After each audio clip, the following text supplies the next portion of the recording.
ఉమ్మడి కరీంనగర్ జిల్లా వ్యాప్తంగా రుణమాఫీ చేయాలని లక్ష్మీపూర్ గ్రామ రైతులు ఆందోళనకు దిగారు. జగిత్యాల కలెక్టరేట్ వద్ద ధర్నా నిర్వహించారు. రైతులను మభ్యపెట్టే విధంగా అందించే ఉచిత పథకాలు తమకు అవసరం లేదంటూ రైతులు ప్రజావాణిలో ఫిర్యాదు చేశారు. గణతంత్ర దినోత్సవ రైతులందరికీ రుణమాఫీ జరిగిందని సీఎం ప్రకటించడం సరికాదని తెలిపారు. జగిత్యాల జిల్లాలోని దాదాపు 62,000 మంది రైతులకు ఇంకా రుణమాఫీ జరగలేదని వారు ఆరోపించారు. లక్ష్మీపూర్ గ్రామంలోని 130 మంది పైచిలుకు రైతులకు ఇంకా రుణమాఫీ జరగలేదన్నారు. ఇక ఇదే విషయమై కలెక్టరేట్ నుండి రైతులతో మా ప్రతినిధి ప్రవీణ్ కుమార్ మాక్ లైవ్ లో అందిస్తారు. వ్యాప్తంగా రైతులు మాత్రం ఆందోళన చేపడుతున్నారు. అయితే తెలంగాణలో అధికారం వచ్చిన సంవత్సరం గడిచినప్పటికీ కూడా ఇప్పటివరకు రైతులకు ఇచ్చిన వాగ్దానాలు మాత్రం నెరవేర్చలేరని చెప్పేసి రైతులు వాపోతున్నారు. ఇక్కడ జగిత్యాల జిల్లా కలెక్టరేట్ వద్ద మనం ఉన్నాము. అయితే ఇక్కడ రైతులు పెద్ద ఎత్తున దాదాపు 150 మంది రైతులు వచ్చి ఇక్కడ ధర్నా చేపడుతున్నారు. అదేవిధంగా కలెక్టర్కు ఫిర్యాదు కూడా చేయడం జరిగింది. దీని పట్ల మనం తెలుసుకునే ప్రయత్నం చేద్దాం. చెప్పండి. నా పేరు జయంత్ రెడ్డి. మాది జగిత్యాల జిల్లా లక్ష్మీపురం గ్రామం. దాదాపు మా లక్ష్మీపురం గ్రామంలో 150 మందికి వివిధ కారణాల వల్ల 2 లక్షల పైబడి ఉన్న వారికి వరకు రుణమాఫీ కాలేదు. అలాగే రైతు భరోసా కూడా లేదు. లక్షలోపు ఉన్న రైతులకు కూడా రుణమాఫీ కాలేదు. దయచేసి దీన్ని వెంటనే మేము కలెక్టర్ గారికి వినతి పత్రం ఇచ్చి ప్రజావాణిలో ఫిర్యాదు చేసినట్టు వచ్చినాం. అవునా, మాకు దయచేసి ఈ రుణమాఫీ గురించి తొందరగా ఏదో ఒక నిర్ణయం తీసుకోవాలని మేము గవర్నమెంట్ కోరుతున్నాం. అయితే అదేవిధంగా మనతో పాటు మరికొందరు రైతులు ఉన్నారు. అయితే ఏ విధంగా రైతులకు నష్టం జరుగుతున్నది అది తెలుసుకునే ప్రయత్నం చేద్దాం. చెప్పండి సార్. జగిత్యాల జిల్లాలో కనీసం ఇప్పుడు ఒక 62,000 పైన మంది ఇంకా ఇప్పటికీ రుణమాఫీ కాని రైతులు ఉన్నారు.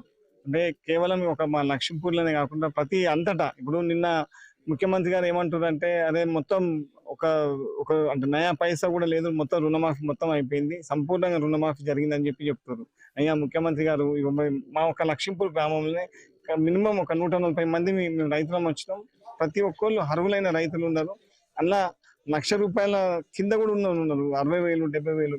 మీరు చెప్పిన దాని ప్రకారమే మరి ఎక్కడ రుణమాఫీ అయిందనో మీరు ఎట్లా చెప్తారో మాకు అర్థం కాదు. ఇప్పుడు వచ్చిన రైతులమందరం మరి అర్హులమే ప్రతి రైతుకు. ఎందుకంటే మీరు చెప్పిన లెక్కల ప్రకారం అయితే 100% అయితే కాలేదు. ఒక 60% చేసేది, ఇంకొక 40% చేసేది ఉంది. దయచేసి కనీసం మీరు మీ ద్వారానైనా అంటే మీరు ఎట్లా అంటే ఒక ముఖ్యమంత్రి లెవెల్లో మీరు ఏమని చెప్పాలి, గీత మందికి అయినా మనకి ఇంకా గీత మందికి కాలేదని చెప్పాలన్నా, లేదు మొత్తం మందికి అయిపోయిందని అంటే రైతులంతా ఆందోళన చెందాల్సి వస్తుంది. మీరు దయచేసి ఏదైనా ఒక మీరు ఇయ్యాల కాదు సరే, ఈ నెల కాదు ఇంకో 15 రోజులకి ఎక్కువ ఇస్తామని చెప్పు, మాఫీ చేస్తామని చెప్పు, కానీ ఒక హామీ అయితే ఇవ్వాలా. హామీ ఇవ్వకపోతే మాత్రం ఇదే జగిత్యాల జిల్లాలో మళ్ళీ పెద్ద ఎత్తున ఉద్యమించాల్సి వస్తుంది. మేము ఒకటే కోరుతున్నాం, అయ్యా మీరు మేమేం ఏ రైతు పోయి మేము మీ దగ్గర మాకు 2 లక్షల రుణమాఫీ ఇవ్వని ఎప్పుడు కూడా ఏ రైతు కూడా మేము మీద అర్జీ పెట్టుకోలేదు. మీకు మీరే గతంలో మీరు విపక్షంలో ఉన్నప్పుడు మేము మీ ₹1,00,000 ఉంటే 2 లక్షలు తెచ్చుకోపోయి 2 లక్షలు మీకు వెంటనే మీకు December 9 నాడు మేము అధికారంకి వస్తేనే ఫస్ట్ సంతకం పెడతాం, మొత్తం మాఫీ చేస్తామన్నారు. మరి ఆ మాఫీని ఎటువంటి షరతు లేకుండా చేస్తామన్నారు. మరి వాళ్ళు ఏమైందా? దయచేసి మేము మిమ్మల్ని విమర్శిస్తున్నాం. మేము ఒకటే కోరుతున్నాం, మీ దగ్గర సరిపడా సరిపడా డబ్బులు లేకుండా కూడా వెనుకనో ముందు ఇస్తాం, ప్రతి రైతుకు మాఫీ చేస్తాం. ఒకరికి పెట్టకపోయేసరికల్లా ఏ రైతైనా బాధపడతారు. కొంతమంది అదే మీరు ఇచ్చేదేదో మనిషి కొంచెం ఇచ్చినా బాగుంటుండే. ఇలా మా రైతుల పరిస్థితి అది ఇప్పుడు వచ్చిన వాళ్ళు సంబరపడుతుండొచ్చు, రాని వాళ్ళ పరిస్థితి చూడండి. మీరు దయచేసి ఆలోచించి వెంటనే రుణమాఫీని పూర్తిగా చేయాలని మీ ద్వారా కోరుతున్నాం.